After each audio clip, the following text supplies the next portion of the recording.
Storytelling, it's funny having done this for a long time.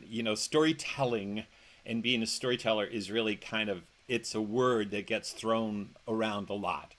Like these novelists are great storytellers, and this director, movie director, is a great storyteller. But I kind of view what I do as the seed art behind all that.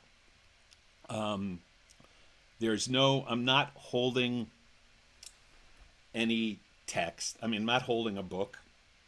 And generally, most storytellers, and almost all my work, although some of my stuff is in verse, so that is kind of committed to memory, but a storyteller isn't drawing on an exact text.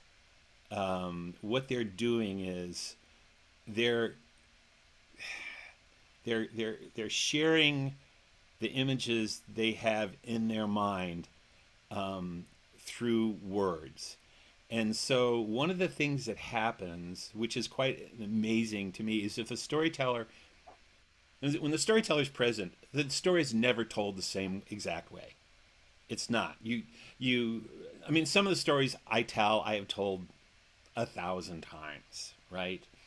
500 times, and over my life. And so, obviously, I know pretty much how that's going to go.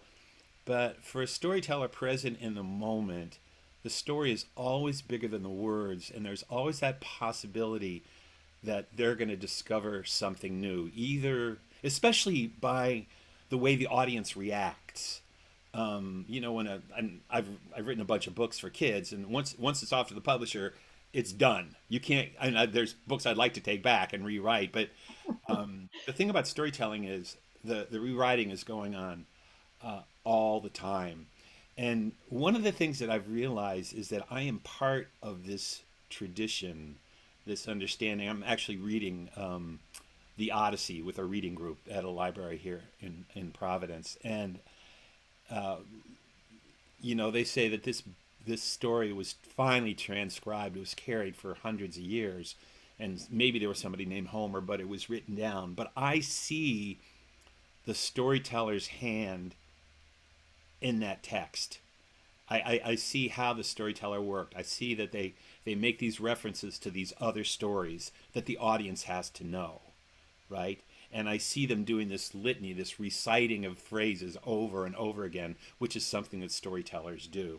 And so all those things make it a very different from someone who's reciting or someone who's interacting with a written script, or a director, a film. Every one of those things, it's going to be the same every time. But the storytelling, like a story, is really literally, and I can't emphasize it enough, a story is a living thing, and it comes to life when it's between the audience and the teller.